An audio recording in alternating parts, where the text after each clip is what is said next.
Eu quero cumprimentar a amada igreja com a paz do Senhor. Amém. Que Deus abençoe grandemente a vida dos irmãos nesta noite. Que Deus abençoe grandemente a sua casa, a sua família e o seu lar. Pode ter certeza e convicção de algo nessa noite no seu coração. Nós não estamos aqui em vão. Nós não estamos aqui à toa. Nós não estamos aqui para perder tempo. Não. Nós estamos aqui para sermos visitados pelo poder de Deus, pela graça de Deus e pela unção do Senhor, que despedaça todo o jugo, tira toda a carga e todo o peso. Se você está aqui sentado nesse banco, e a sua mente ainda está viajando, e o seu coração está longe, então você tem a oportunidade de falar para o Espírito Santo de Deus e fazer a seguinte oração: Espírito Santo, me situa. Eu preciso entender que o ambiente a qual eu estou, ele é santo. E que o Senhor é um Deus santo. E que toda palavra que é liberada do altar, desde o início do culto, ela não volta vazia. Não é em vão. Eu vejo as palavras que são liberadas do altar, não só como presentes de Deus, não só como dádivas de Deus, mas eu consigo visualizar a palavra que é liberada do altar como uma bomba atômica que vai fuzilando a Satanás, que vai fuzilando os seus demônios, que vai fuzilando as hostes da maldade. É porque nós não vemos e não enxergamos o mundo espiritual. Mas a cada culto há uma batalha, a cada culto há uma guerra, a cada culto, não importa se é de manhã, se é de tarde, se é de noite, se é domingo, na semana, não importa. Sempre há uma batalha, sempre há uma guerra para dispersar a nossa mente, para distrair o nosso coração, para nós não tomarmos posse daquilo que Deus está liberando do altar.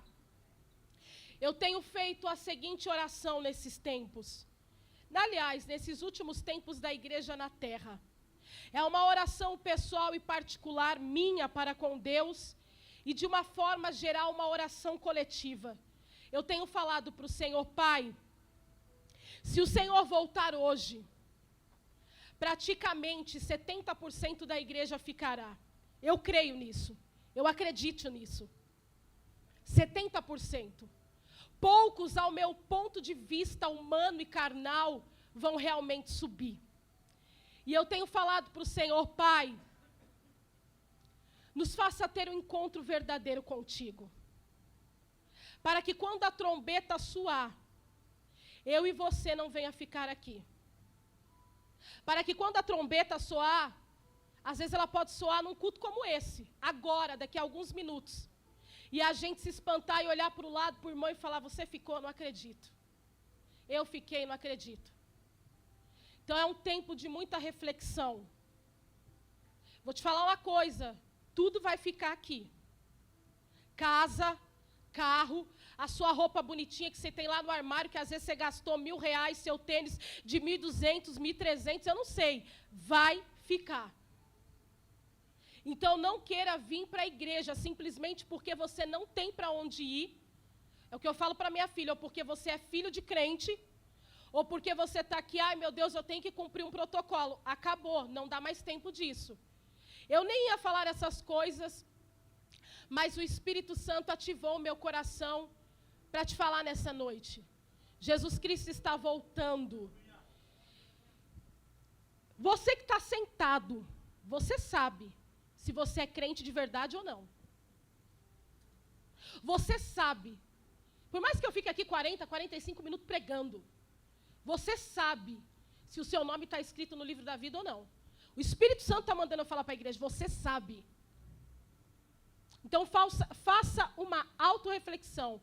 Senhor, se eu ainda não tive encontro contigo, por causa de muitas coisas que eu já vi dentro de igreja, por causa de muitas coisas que eu ouvi, por causa de muitas coisas que eu já presenciei. Pai, eu quero esquecer, eu quero deletar tudo isso, mas eu preciso ter um encontro contigo. Amém? Abra a palavra do Senhor no livro do profeta Abacuque. O Espírito Santo de Deus trouxe forte essa palavra no meu coração. Eu estava ontem sentada na mesa, e eu confesso que eu iria ministrar acerca de Josué, estava até lendo sobre Josué, e o Espírito Santo falou, não, eu já trouxe essa palavra para outro servo meu naquela igreja. Outra pessoa vai ministrar essa palavra, você não. Você vai ministrar acerca de Abacuque. Falei amém. Capítulo 1, 2 e 3 nós vamos ler. Capítulo 1 do profeta Abacuque, o versículo 1 declara assim, eu vou ler para nós estarmos ganhando tempo. O peso que viu o profeta Abacuque. Versículo 2.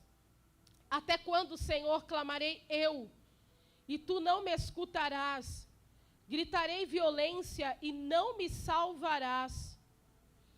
Porque o Senhor me faz ver a iniquidade, a opressão, a iniquidade. Porque a destruição e a violência estão diante de mim. Há também quem suscite a contenda e o divórcio. Por esta causa a lei se afrouxa, a sentença nunca sai, porque o ímpio cerca o justo, e o juízo ou a justiça, dependendo da tradução, está pervertido ou torcido. Capítulo 2, versículo 1.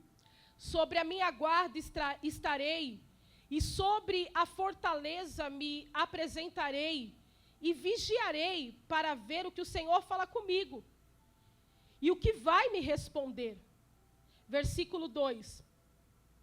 Então o Senhor me respondeu e disse, escreve a visão, e torna bem legível sobre tábuas, para até quem passa correndo tenha a possibilidade de ler, porque a visão é para o tempo determinado, e no tempo determinado ela vai se cumprir.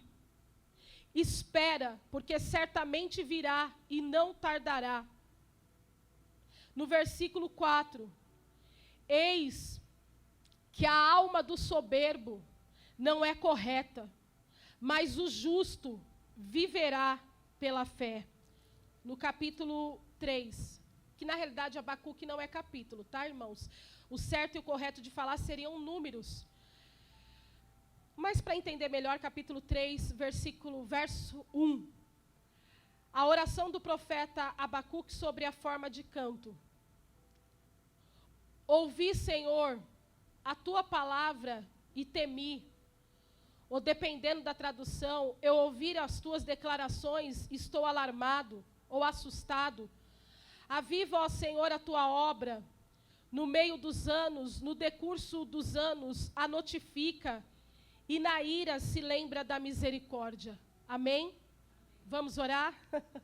Mas eu gostaria que você se levantasse. Quando eu estava orando pela igreja, hoje em casa, ontem também, o Espírito Santo falava assim, chame a minha igreja, peça para a minha igreja ficar de pé, estenda a mão para a sua casa, para o seu lar, dificilmente, só de vez em quando que eu faço isso, é só mesmo quando o Espírito Santo pede, quando o Espírito Santo autoriza, quando o Espírito Santo de Deus ordena. Você vai estender a mão para a direção da sua casa, mas não fique dependendo da minha oração. Você tem uma boca linda que Deus te deu. Então ore da sua maneira, ore do seu jeito, ore da sua forma, mas ore. Estenda a mão para a sua casa, e nesses dias de carnaval, nesses dias de festa de carne, festa de promiscuidade, peça para Deus guardar a tua casa nesse exato momento. Senhor, meu Deus e meu Pai, toda honra, toda glória e toda exaltação seja dada ao Senhor, porque só o Senhor é digno de ser exaltado, glorificado, enaltecido e adorado. E nesse momento, como igreja, ó Pai, nós nos colocamos em posição, ó Deus de Israel, de oração, em posição de intercessão, e nós estendemos as nossas mãos, ó Pai, como um ato profético para a nossa casa, para o nosso lar, e nós queremos te pedir, ó Santo de Israel,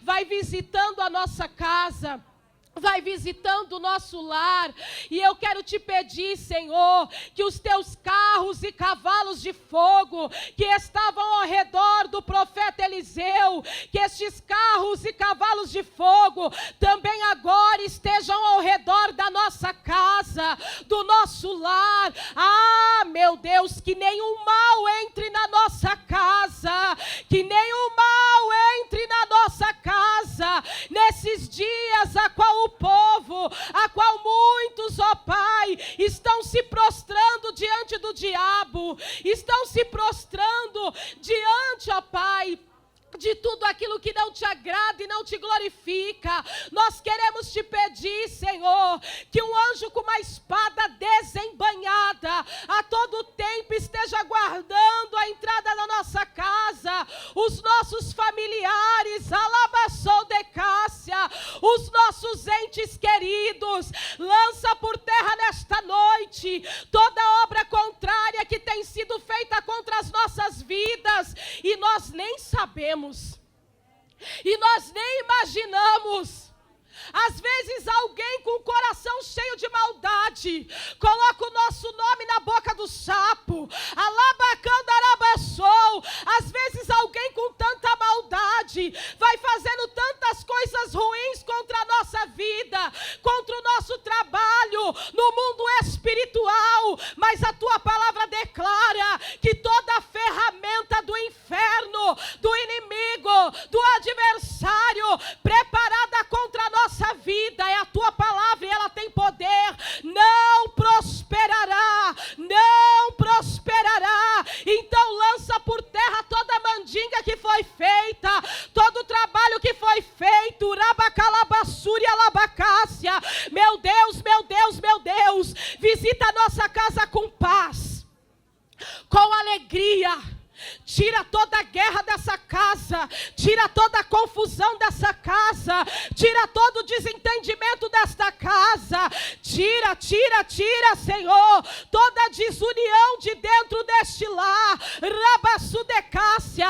Às vezes é um para um canto, outro para o outro, é um comer no quarto, é um comer na mesa, é um comer na sala, e o inimigo fazendo a festa, porque ele habita onde tem divisão, ele habita onde todos não falam a mesma linguagem. Mas nessa noite traga unidade para esta casa, traga unidade, traga unidade, cumplicidade, afeto, amor, proximidade. Pai, não só nossa casa eu te peço, mas que as nossas vidas sejam blindadas com o teu sangue, do alto da cabeça à planta dos pés, com a tua presença poderosa. Espírito Santo de Deus, ministra ao nosso coração a tua palavra nessa noite. É como João Batista declarou: esse é o tempo, que eu diminua e o Senhor cresça. A glória é tua, só tua, Pai. Ainda que os homens queiram tentar roubar a tua glória, nunca vão conseguir. Nunca. Em nenhum lugar da terra, nunca eles vão conseguir. Às vezes a pessoa pode ter uma vozona tremenda e poderosa, de estrondar, louvando. Às vezes o homem e a mulher pode ter um sermão impecável aos olhos humanos. Às vezes a pessoa pode ser aquele profeta dos últimos dias. Mas a grande verdade é que a glória só é tua. Então recebe toda a glória, recebe toda a adoração e todo o louvor nessa noite. Você pode aplaudir ao Senhor? Pode se assentar glorificando a Deus. Aleluia. A presença de Deus é poderosa, né? De manhã tivemos um culto abençoado, aonde fomos tremendamente ministrados através da vida da pastora Nilma. Foi uma palavra poderosa, Atos 27. Foi uma bênção. Chorei bastante na palavra, como uma boa assembleana e comunidade bíblica pedra angular, é as duas coisas misturadas, mas é para a glória de Deus.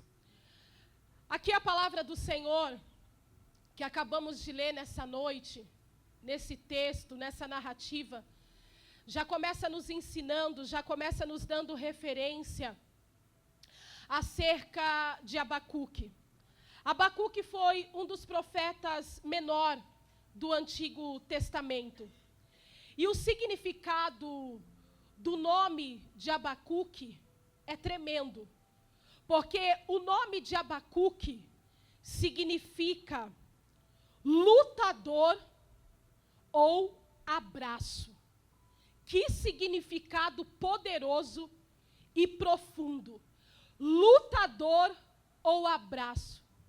E conforme o significado do nome de Abacuque, o Senhor já tem uma palavra profética, logo no início desse sermão, logo no início dessa ministração, para liberar para o meu e para o teu coração, para o meu e para o teu espírito nessa noite. Mediante as lutas, mediante as provas, mediante as dificuldades, mediante as adversidades que nós passamos no nosso dia a dia, no nosso cotidiano, na nossa vida pessoal, na nossa vida particular, ou dentro da nossa casa, mediante a todos os processos difíceis que nós vivemos e enfrentamos, muitas das vezes, pastor Abiel, nós nos esquecemos, mesmo sendo crente, mesmo sendo evangélico, mesmo tendo um cargo, uma posição, um título dentro da igreja, muitas das vezes nós nos esquecemos, principalmente no momento da batalha, no momento da guerra, no momento da peleja, nos momentos mais difíceis que nós enfrentamos da nossa vida, que nós temos um Deus todo-poderoso, grandioso, que luta por mim e por você, que luta em prol da nossa casa, em prol da nossa família, em prol de todas as áreas da nossa vida. Não só luta por nós, mas nos abraça nos momentos mais difíceis e tribulosos que nós passamos, que ninguém vê, que ninguém enxerga, que ninguém contempla e que ninguém dentro ou fora da igreja sabe. O Senhor te trouxe hoje aqui nessa noite, me trouxe nesse lugar para declarar: ei, você não é órfão. Você tem um Deus que luta por você. Você pode até ser órfão de pai e mãe, terreno, assim como eu, que perdi os meus pais muito cedo. Perdi 2 irmãos também, mas o Senhor te trouxe hoje aqui para declarar: ainda que você perdeu pai e mãe terreno, você tem um Deus todo-poderoso, um Deus grandioso, que luta por você nessa noite.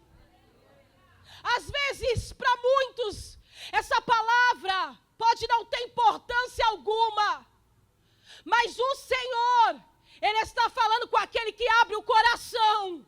Ele está falando com aquele que tem um coração cuja terra é boa e fértil. Ei, eu luto por você. Eu luto pela tua casa. Ainda que você não veja com o teu olhar carnal, eu estou lutando nessa noite, nesse culto, nessa reunião, em favor da tua família, em favor dos teus sonhos, em favor dos teus projetos, em favor de causas que aparentemente são impossíveis aos teus olhos. É tão poderosa essa questão. Ela é tão extensa, ela é tão profunda, essa questão de Deus lutar por mim e por você. Nós não estamos falando de qualquer Deus, que precisa de um sacrifício.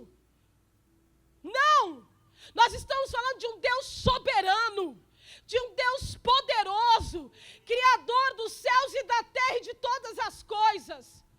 É tão interessante que Davi, todo mundo aqui sabe que eu amo ler o livro de Salmos. E todo ano, conforme a virada do ano eu volto a ler novamente. É uma leitura que me inspira muito. Não só me inspira, mas me fortalece, me renova, me alegra, me sustenta, me direciona de uma maneira poderosa. Davi, no Salmo 27, ele estava passando por um período de guerra, por um período de batalha, por um período muito difícil. Guerra é diferente de luta. A guerra, a batalha, ela traz um certo transtorno, ela traz um desconforto, ela muitas das vezes faz você perder o sono.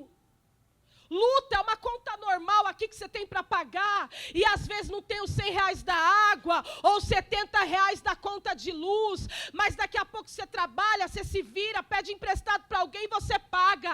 Mas guerra, batalha, é aquilo que tira o seu sono, é aquilo que vem para tirar a tua paz, é aquilo que vem para tirar a tua alegria em Deus. Davi, no momento da guerra, ele deixou claro: ainda que o meu pai e a minha mãe me abandone, o Senhor me acolherá. No momento da guerra, a única certeza, a única convicção, a única ciência que Davi tinha: meus pais de sangue podem me deixar, porque isso aconteceu com Davi. Meus irmãos podem me abandonar de sangue. Minha parentela pode me deixar. Amigos podem me dar as costas. Até mesmo irmão de igreja pode me dar as costas. Mas é a única certeza que eu tenho: que ainda que todos me abandonem, ainda que todos me rejeitem, ainda que todos me desprezem, o Senhor vai me acolher, o Senhor vai me abraçar, o Senhor vai me amparar, o Senhor vai me sustentar no meio da guerra, no meio da batalha, no meio da prova e nos momentos mais difíceis da minha vida. O Senhor quer que você tenha essa ciência todos os dias, independente se você está passando um momento de bonança ou de tempestade. Porque Satanás, ele é astuto, ele é sorrateiro, ele é uma serpente terrível, que trabalha na surdina, de uma maneira que eu e você muitas das vezes não consegue perceber. Satanás, ele faz de tudo para lançar ao nosso coração uma palavra chamada incredulidade, negatividade, pessimismo. Mas nessa noite o Espírito Santo, ele quer que a sua igreja se situe, e ele quer que a sua igreja entenda: eu não sei quem te abandonou, eu não sei quem te rejeitou, eu não sei quem tem te dado as costas, mas o Senhor está falando nesta noite: eu luto por você e por você nesta noite. É tão interessante que o próprio Davi, em outro momento difícil da vida dele, primeiro ele deixa claro que na guerra ele tem a certeza que ainda que laço de sangue o abandone, Deus vai cuidar dele. No Salmo 40, Davi estava passando por outra situação adversa, que ele comparou aquilo que ele estava vivendo a um tremendal de lama, a um charco de lodo. Imagina uma pessoa comparar uma luta a um tremendal de lodo, a um charco de lama. Tem pessoa que não compreende nem o que é uma luta básica. Imagina um tremendal de lodo. Imagina. E no meio desse processo, Davi declarou: eu sou pobre, eu sou necessitado, mas o Senhor cuida de mim. Ele estava passando por um contexto muito difícil. Tremendal de lama e charco de lodo. Mas mesmo num cenário muito complicado, a qual Deus o livrou, ele também continuou com a mesma certeza. Ele reconheceu a fraqueza humana dele, a limitação humana, a limitação carnal, mas ele também reconheceu no processo: Deus está cuidando de mim. Sabe o que significa isso? Um tapa na cara do diabo. Você está numa luta terrível, mas ao mesmo tempo você está declarando no mundo espiritual, porque o diabo nos observa, o diabo nos analisa, mas você consegue declarar: ei, eu estou passando por essa dificuldade, como foi falado de manhã, por essa tempestade, mas eu sei que Deus está cuidando de mim, eu sei que Deus está cuidando de tudo. É como foi louvado aqui, praticamente o Salmo 23, o mesmo Davi declarou: ainda que eu ande pelo vale da sombra da morte, eu não temerei mal algum, porque tu estás comigo, a tua vara e o teu cajado me consolam. Irmãos, estamos falando de momento de guerra aqui, estamos se referindo a tremendal de lama, a vale, a lugar muito estreito, muito difícil. Eu não sei se você já passou um vale aqui, mas eu já passei vários vales, vários desertos. Mas como assim? Passei com um sorriso no rosto, passei cumprimentando todo mundo com a paz do Senhor, passei subindo em vários púlpitos e pregando a palavra de Deus, mas o coração estava sangrando, o coração estava dilacerado, o coração estava machucado, mas eu tinha uma ciência: Deus está cuidando. Eu posso passar pelo vale, mas não vou morrer no vale como o diabo quer, não vou morrer no deserto, não vou morrer numa situação de vergonha, não vou morrer numa situação de humilhação. Deus está falando nesta noite: eita glória, você não vai morrer. O diabo quer que você morra, o diabo quer que a sua casa pereça, mas você não vai morrer numa situação de vergonha, de humilhação, de vexame, vexatória. Assim diz o Senhor, o Deus de Israel, nesta noite. Aleluia! É como o Deus de Israel. O livro que a intercessão está lendo esse mês é de Josué e toda a igreja. Assim eu creio.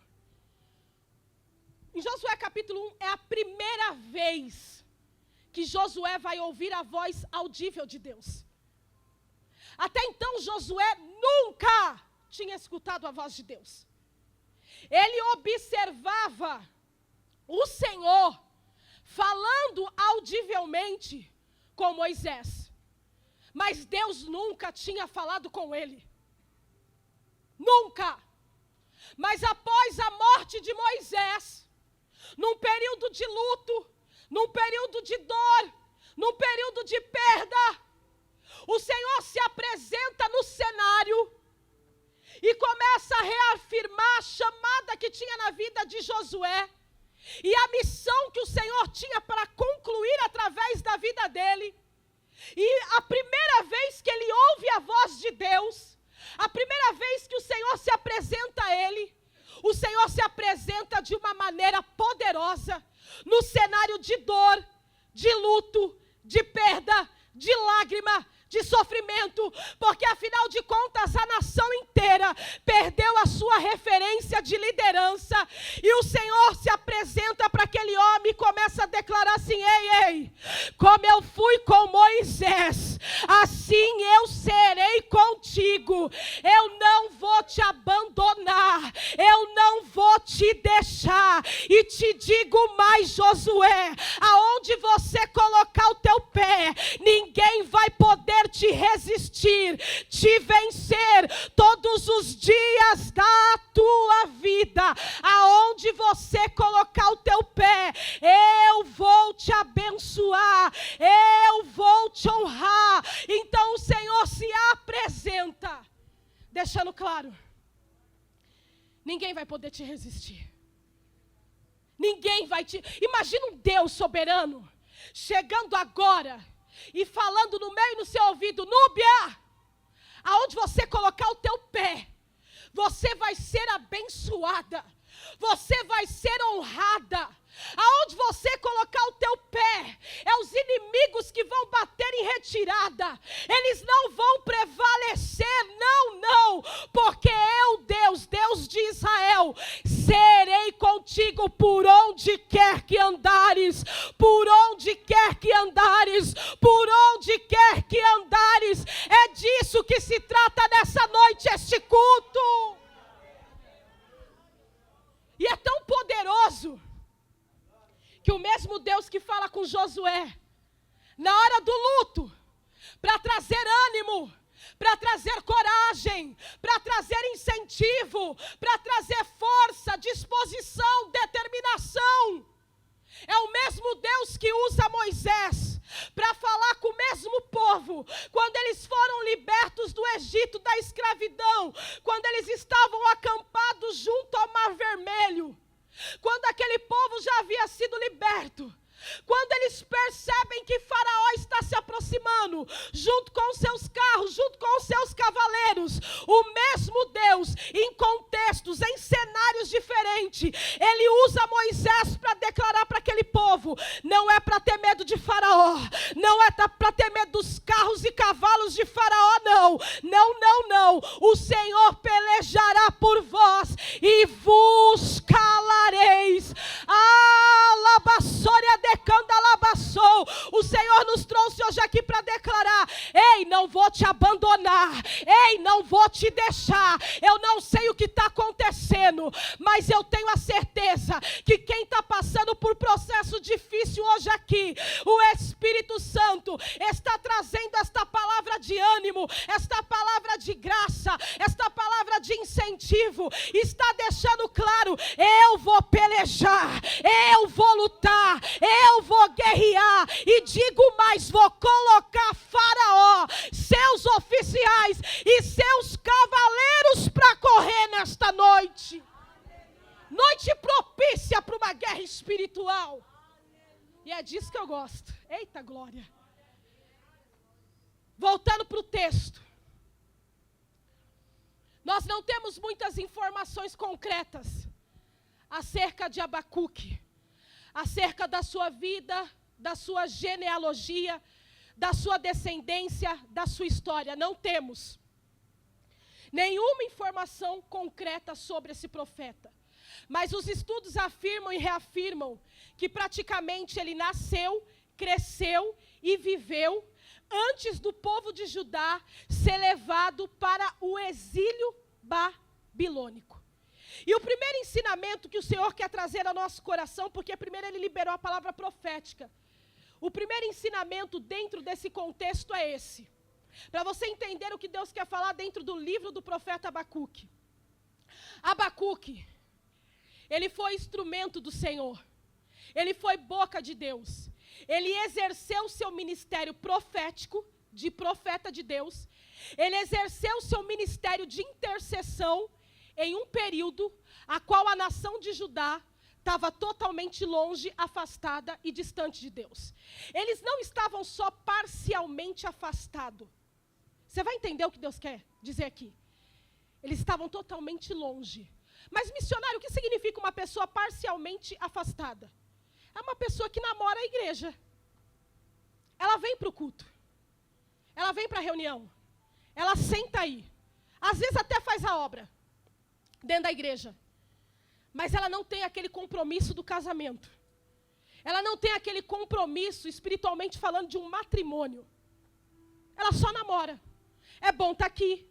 É bom vir. É bom conversar com fulano A, B e C. É bom ver algumas caras. Então eles não estavam só parcialmente afastados.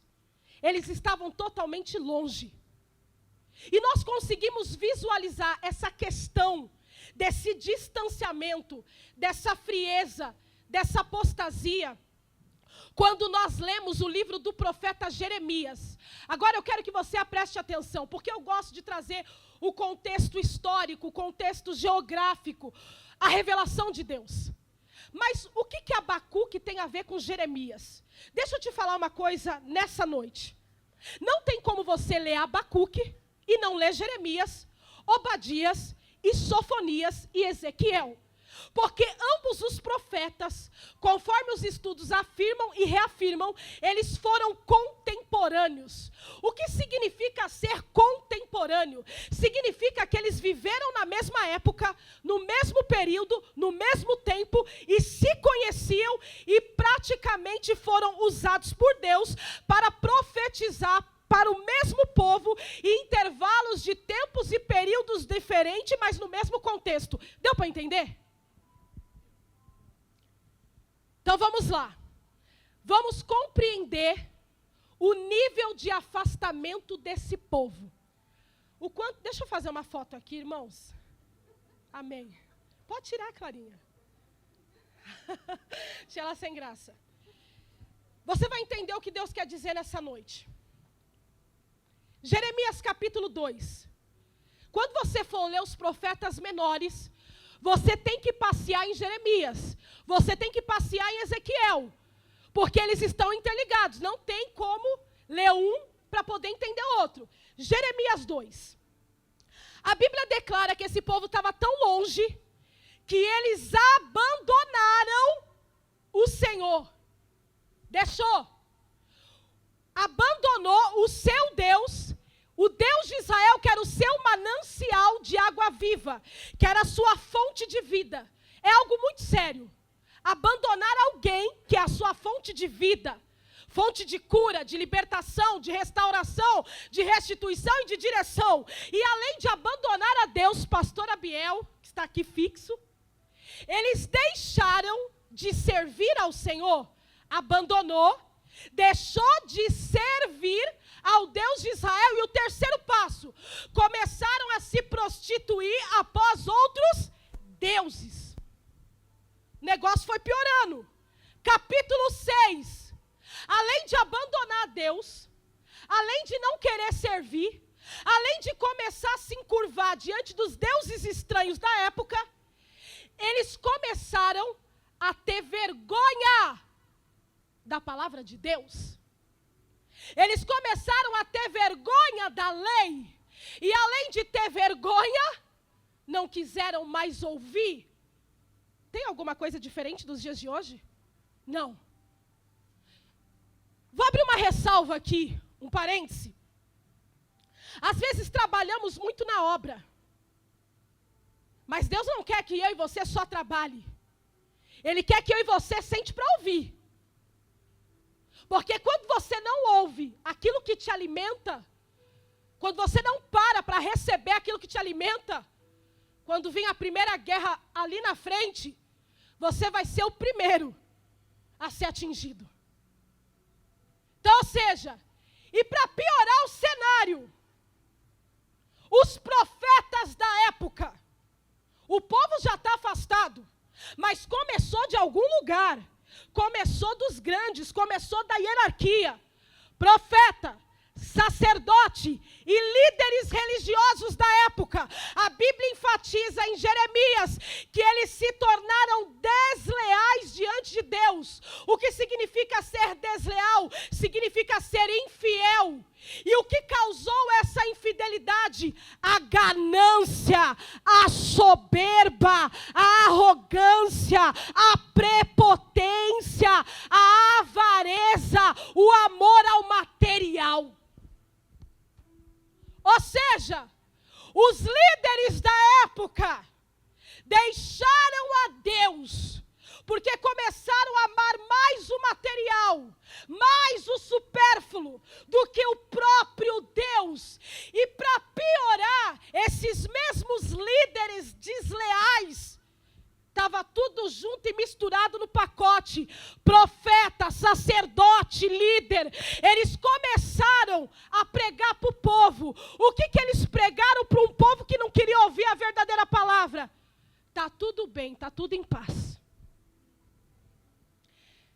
Essa era a palavra. Está tudo bem. Estamos na paz. E a Bíblia enfatiza que eles ainda falavam entre eles com falsidade. Mas aí o capítulo 7 de Jeremias vem e descortina tudo isso. Eles estão falando que está tudo bem. Eles estão falando que o povo está na paz. Eles estão falando que o povo está curado, está vivendo uma vida maravilhosa. Mas o capítulo 7 de Jeremias, a Bíblia vai descortinando aquilo que estava oculto, aquilo que estava escondido, aquilo que estava fedendo, porque eles estavam matando como se fosse algo normal. Eles estavam cometendo adultério como se fosse algo normal. Eles estavam furtando como se fosse algo normal. E entre eles falavam com falsidade, com fingimento, com hipocrisia, com interesse. E ainda no meio do sacerdote ofereciam a todo tempo incenso a Baal, incenso aos deuses pagãos daquela época.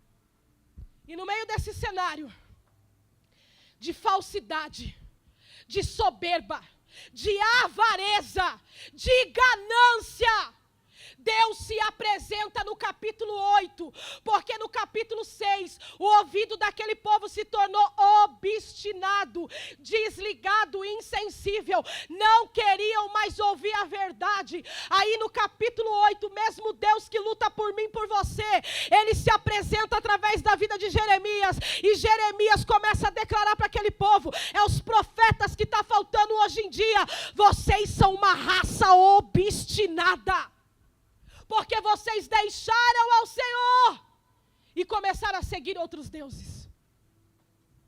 Você está entendendo o quanto eles estavam afastados? O pecado se tornou normal. O furtar era normal.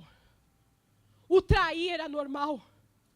O fletar com o celular da época, com o Instagram da época, com o Facebook da época, tudo foi normalizado. Nada mais era pecado, nada mais era iniquidade, nada mais era transgressão. É diferente dos dias de hoje. E aí no capítulo 1, o profeta Abacuque começa a declarar para Deus, até quando eu vou clamar e o Senhor não vai me responder? Até quando eu vou gritar violência? Olha o nível. E o Senhor não vai me salvar. No meio desse cenário sempre tinha um profeta verdadeiro. Sempre tinha um profeta que tinha vida com Deus. Ele começou a declarar para Deus, ele começou a expor. Por que que o Senhor está me mostrando a violência desse povo? Por que que o Senhor está me mostrando a destruição, a corrupção, a maldade? Aonde tem profeta verdadeiro, Deus mostra, Deus descortina. Deixa eu te falar uma coisa, você é o profeta da tua casa. Se tiver coisa errada lá, coisa escondida, coisa oculta, Deus, Ele vai te mostrar. Se tem um profeta com a boca no pó e que está rasgando o coração, meu querido, não tem inimigo que fique no cenário. Ele começa a falar com o poder judiciário da época. Ele deixa claro, a lei se afrouxou, a justiça está torcida, está uma bagunça só, todo mundo faz o que quer, ninguém respeita ninguém, o ímpio cerca o justo como se fosse uma coisa normal. Sabe o que eu aprendo em segundo lugar com essa palavra? Primeiro, Abacuque foi instrumento de Deus, mesmo diante de uma nação corrompida. Segundo lugar, o que aprendemos com essa palavra? Que Abacuque, mesmo vivendo, mesmo morando, mesmo residindo num lugar e num local marcado pela imoralidade, pela prostituição, pela idolatria, por tudo que era errado. Pastor Irã, ele continuou posicionado buscando o Deus de Israel. Porque eu vou falar algo que o Espírito Santo falou comigo quando eu orava. Tem pessoas, Núbia, que ela trabalha para mim. Aparentemente ela é meu instrumento. Como sacerdotes, profetas e líderes da época, ela está trabalhando. Mas ela já se corrompeu. Esse homem não. Ele está sendo boca, ele está sendo instrumento, mas ele não se corrompe, ele não se contamina, e ele ainda continua, posicionado buscando o Deus de Israel. Sabe que o Espírito Santo está falando aqui nessa noite? Eu não sei como você chegou aqui hoje, eu não sei como já foi mencionado no início, quais são as guerras, as batalhas, as lutas que você tem enfrentado, com o marido, com o filho, dentro de casa, na faculdade, porque já voltou às aulas, no trabalho, mas o Senhor está falando, independente das guerras, faça como Abacuque, continue posicionado buscando a Deus. As pessoas que estão do meu lado, missionária, não quer saber de Deus, só quer saber da modinha, só quer saber do que não presta. Não me importa, se eles não querem a Deus, eu quero, se eles não buscam, eu busco, se eles não adoram, eu adoro. É tempo de buscar. Deixa eu te trazer uns versículos rápidos aqui, versículos não, versos, rápido. O quanto quanto vale a pena buscar. Davi, quando ele traz a arca para Jerusalém, novamente, ele deixa claro para o povo: busque ao Senhor a sua presença e a sua força continuamente. Davi deixou claro: ei, a arca voltou, a presença está de volta. Então qual que tem que ser a nossa posição? Buscar ao Senhor a sua força e a sua face todos os dias, continuamente, constantemente. O mesmo Davi, ele declarou no Salmo 34, os filhos dos leões necessitam e passam fome, mas quem busca Deus não tem falta nenhuma. Davi está deixando claro: quem busca Deus não perde, quem busca Deus não perece, quem busca Deus não fica à deriva, como foi ministrado nessa manhã. Quem busca Deus não fica sem resposta. Provérbios 28 declara: os homens maus não entendem o que é justo. Isso é um tapa na cara do diabo. Mas quem busca a Deus entende tudo. Você já falou com um crente que entende tudo? Ele parece um crente tão chato. Mas não é que ele é chato. É que ele entende o que nós não entendemos às vezes. Porque ele está buscando de madrugada. Ele está orando. Ele está jejuando. Enquanto ninguém está vendo, ele está lá com a boca no pó, ele está rasgando o coração. Aí você pergunta algo para ele, ele já tem a resposta. Aí você pergunta outra coisa para ele, ele fala: faz assim, assim, assim. Aí você sai e fala: meu Deus, quanta sabedoria, quanto entendimento, quanta direção. É porque esse crente está buscando a Deus. Aí o Senhor vai dando entendimento, o Senhor vai dando estratégia, o Senhor vai mostrando. Mas quando você fala com alguém que está dentro do culto, mas não busca a Deus, como foi falado aqui a pastora Ruth, ele está em Nárnia. Ele não sabe o que falar. Ele não sabe nem o que dizer. Se você perguntar para ele quem é Obadias, ele não sabe. Ele nem sabe que tem Obadias dentro da Bíblia. Mas quem busca a Deus entende tudo, compreende tudo, ainda que não seja na mesma hora, ainda que não seja no mesmo instante. Em algum momento Deus vai descortinar. Em algum momento Deus vai revelar. Em algum momento Deus vai trazer a direção daquilo que a pessoa está passando. Você está entendendo que o Espírito Santo de Deus está declarando nessa noite, através da palavra do Senhor, é tempo de buscar a Deus. O próprio Davi declarou no Salmo 34, eu busquei ao Senhor, Ele me respondeu e me livrou de todos os meus medos. Oh, o que está te causando medo? O que está te causando aflição? O que está te causando peso? Davi está deixando claro: ei, a minha experiência foi boa, a minha experiência está sendo maravilhosa. Eu busquei esse Deus todo-poderoso e Ele me livrou de tudo que me causava medo, pânico, trauma, desespero, angústia. Ele me livrou. O Davi também no Salmo 9, ele declarou assim, que todos aqueles que buscam a Deus não serão desamparados. Você acha que é em vão estar aqui hoje? Você acha que é em vão estar aqui nesse culto? Quem busca a Deus não é desamparado. 2 Crônicas 15 deixa claro assim, que o Senhor, o Deus de Israel, está conosco, enquanto nós estamos com Ele. E aqueles que buscam o Deus de Israel o acharão. Mas se nós o deixarmos, Ele também vai nos abandonar. O Espírito Santo está falando: ei, é tempo de buscar a Deus. É tempo de buscar a Deus com veemência, com propósito, com força, com motivação. Esse profeta está buscando a Deus no meio de uma nação corrompida totalmente. Eles estavam corrompidos de coração, de alma e de mente. Mas ele está lá buscando. Jeremias está buscando. Obadias está buscando. Sofonias está buscando. Ezequiel já no cativeiro também está buscando.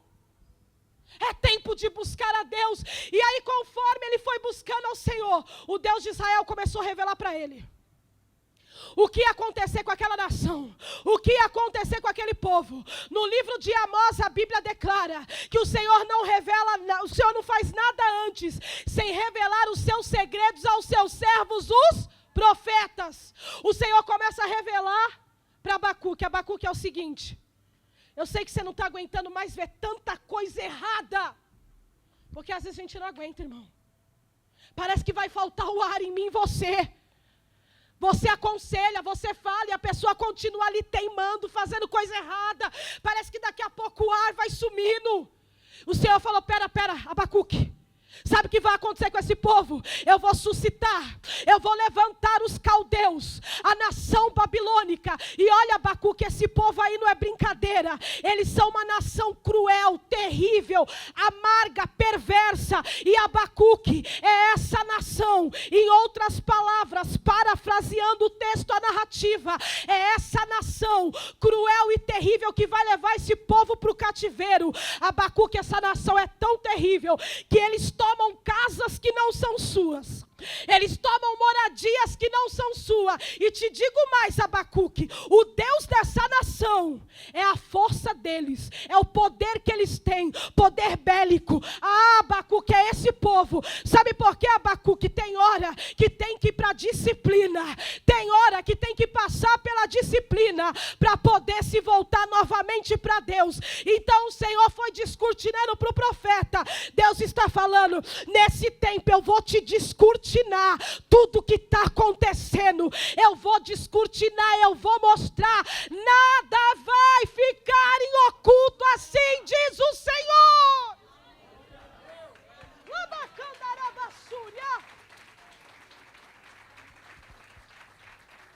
Nada vai ficar em oculto, nem na nossa casa, nem em igreja nenhuma na terra, nem nesse mundo aí afora. Deus vai descortinar, porque chegou o tempo dos profetas se levantar, e Deus vai levantar.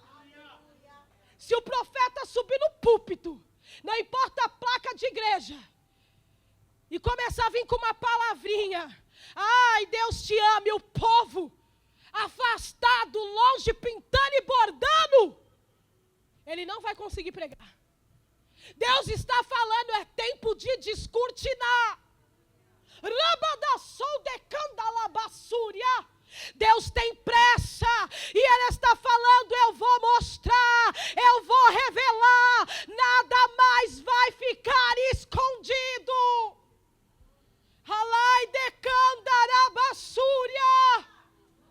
Gálatas deixa claro de Deus: não se zomba, não se escarnece, não se brinca. O que o homem semear, ele vai colher. Romanos 2, a palavra deixa claro que o Senhor retribui cada um segundo as suas obras, segundo o seu comportamento. Salmo 73, que a pastora Patrícia pregou esses dias, a Bíblia deixa claro no Salmo 73, que aqueles que abandonam a Deus, eles vão perecer, e eles vão ser destruídos pelo próprio Deus. Está na Bíblia, irmão. Nossa, Deus destrói, Deus faz isso. Não é que Deus faça isso, a pessoa buscou essa colheita. E aí quando Deus revela para Abacuque o que vai acontecer, o Abacuque começa a ter dó, o Abacuque começa a ter pena. E ele começa a questionar com Deus como que Deus vai levantar uma nação tão cruel para disciplinar aquele povo, para levar para o cativeiro. Porque quando nós lemos 2 Reis capítulo 24 e 25, nós conseguimos ver a queda de Jerusalém. Os muros sendo derribados, as portas sendo queimadas. E deixa eu te falar outra coisa que está na Bíblia. Deus já tinha revelado esse cativeiro. A primeira pessoa que Deus revelou o cativeiro babilônico não foi para os profetas menores ou maiores, foi para Moisés. Quando você lê Deuteronômio capítulo 28, a parte da maldição, foi o primeiro profeta que Deus revelou. O Senhor deixou claro para Moisés que se esse povo desobedecesse a Deus, não andasse alinhado nos caminhos do Senhor, eles iriam para o cativeiro. Então há muitos e muitos anos atrás, Deus já sabia que esse povo não ia andar alinhado. Deus já sabia para onde eles iriam. O profeta começa a ter dó. Deus está falando, não é tempo de ter dó. Não é tempo de ter dó. Labassúria decandarabassou. Deus, Ele vai trabalhar do jeito que Ele quer, da forma que Ele quer, da maneira que Ele quer.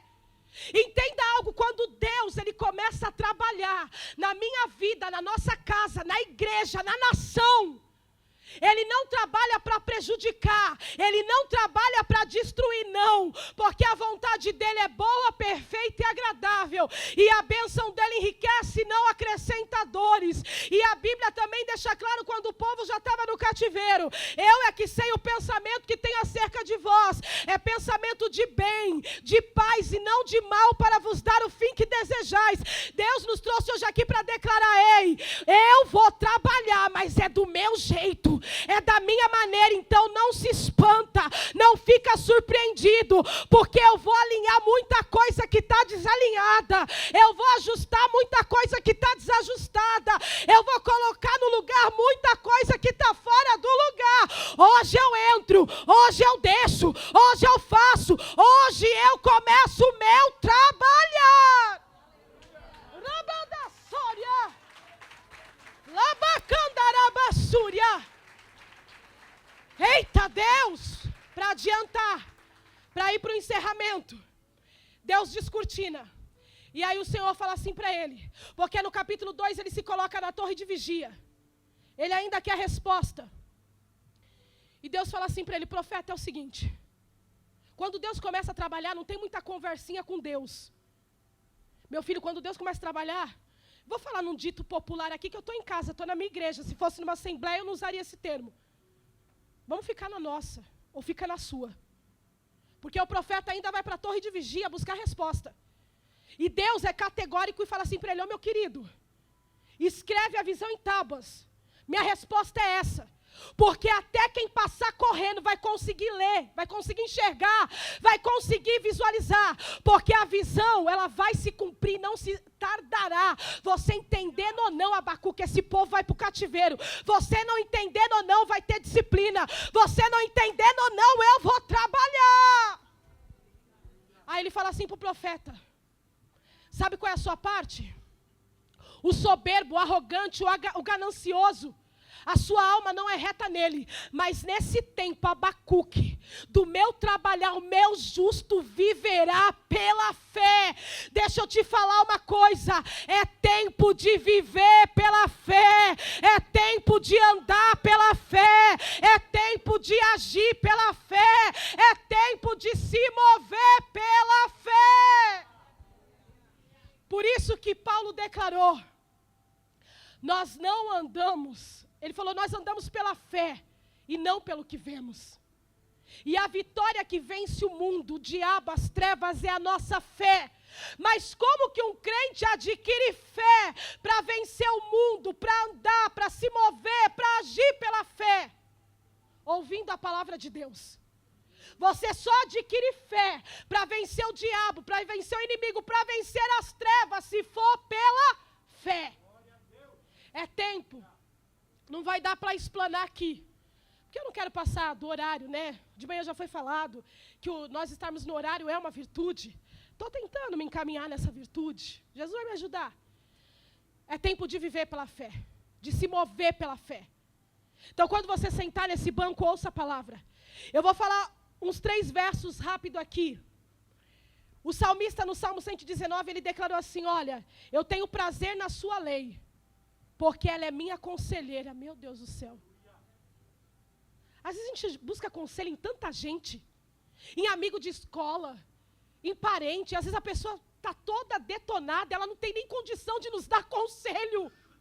Você olha para a pessoa e fala, meu Deus, está totalmente perdido, e o outro está lá pedindo conselho. Mas o salmista, no Salmo 119, ele está declarando, a tua palavra é a minha conselheira. Então é tempo de buscar conselho na palavra, é tempo de se fortalecer, de ser renovado pela palavra. E aí quando ele entende, para resumir aqui,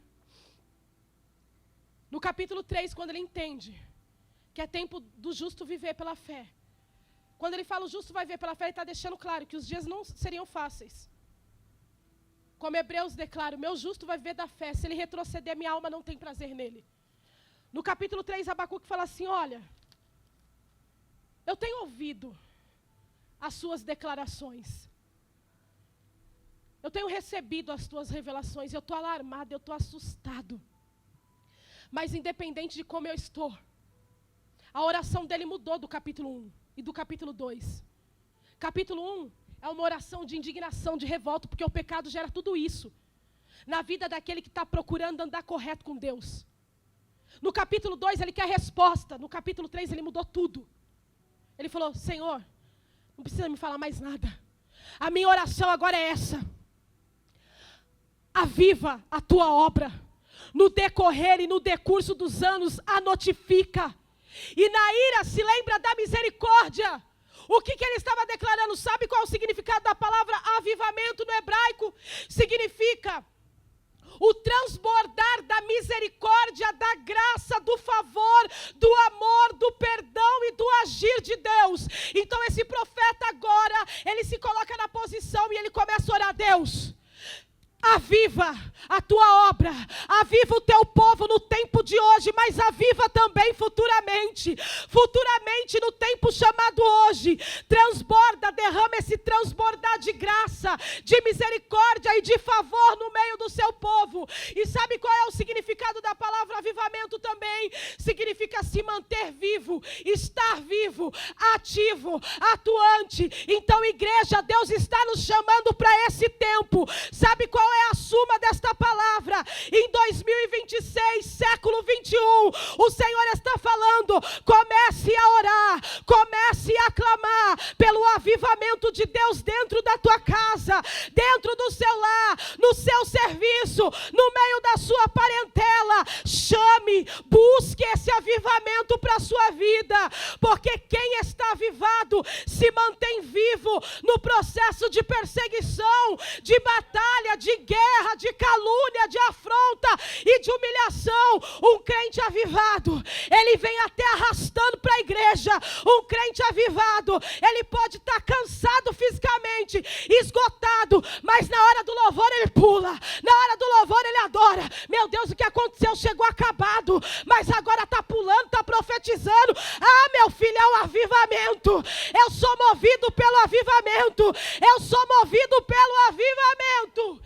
E não existe avivamento sem três coisas, e aqui eu encerro. Não vai dar para explanar os versículos, capítulos. Só existe avivamento na vida de um crente se ele ser um cumpridor da palavra de Deus. Só existe avivamento se houver uma busca genuína. Só existe avivamento se houver um arrependimento constante. Então Deus está nos chamando para esse tempo. Deus está falando, se coloque na brecha, se coloque na torre de vigia como Abacuque, e comece a buscar não a resposta do que como Deus vai fazer, como Ele vai trabalhar, não. Se coloque na posição e comece a buscar o avivamento de Deus para todas as áreas da nossa vida nessa noite. Se coloque de pé. 3 minutos só passei, que milagre, Jesus. Meu Deus, Deus é fiel, pastora Ruth. Meu Deus, semana que vem estou na Assembleia, no Congresso. Vou procurar olhar para algum relógio naquele lugar. Encerramento de Congresso, Jesus. Apesar que encerramento de Congresso nas Assembleias, irmão, complicado. Porque são 10, 15 louvores e 30 minutos de palavra. Jesus vai me ajudar. Amém. É só para descontrair. Busque avivamento. Ainda que quem está à sua volta não queira saber de Deus, busque avivamento para a sua vida. Para você não estar dentro da igreja mais inerte, para você estar dentro da igreja frio, para você estar dentro da igreja e se acostumar a não sentir nada. Eu não entendo isso. Às vezes eu estou ali no canto, de vez em quando eu dou uns pulos ali, e eu me contenho. Mas, irmão, não tem como vir para a igreja e não sentir nada. Se alguém não sente, isso não é normal. Você precisa de avivamento. Admita que você precisa de avivamento. E Deus está deixando claro, eu estou aqui. Eu estou disponível. Eu quero te encher do meu avivamento. Para que quando alguém olhar para você, essa pessoa queira chegar perto, se aproximar e falar, ora por mim. Me dá uma palavra porque eu estou precisando.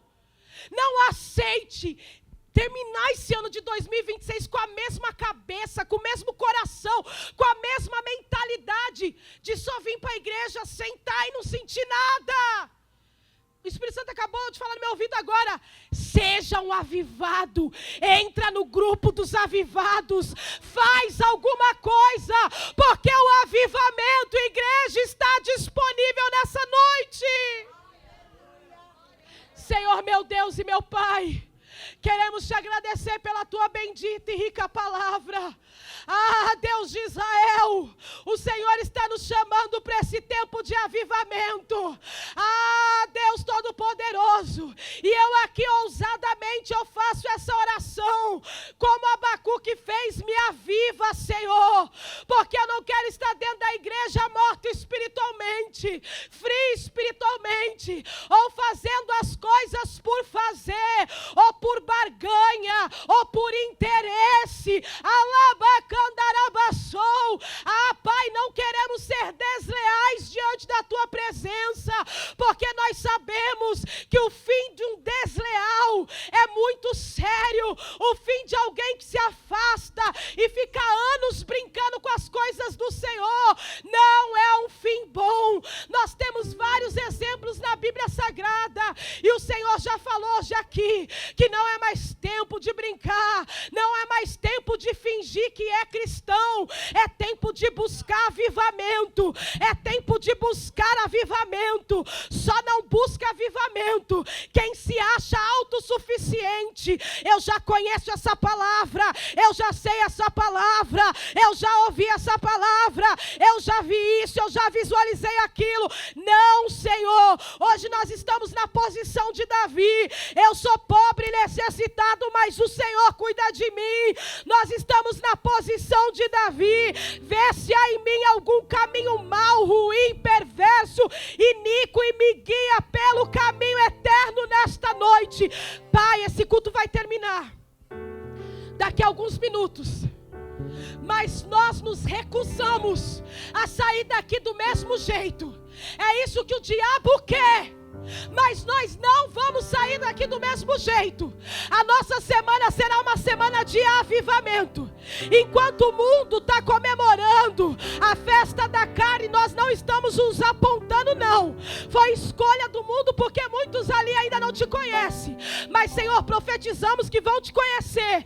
Mas nós, ó Pai, nós aqui como igreja, nós vamos buscar avivamento com intensidade, com devoção, com entrega, com vontade, com verdade, porque nós cremos que hoje esse derramar vai nos acompanhar, essa unção vai nos acompanhar. A minha carne está tremendo aqui.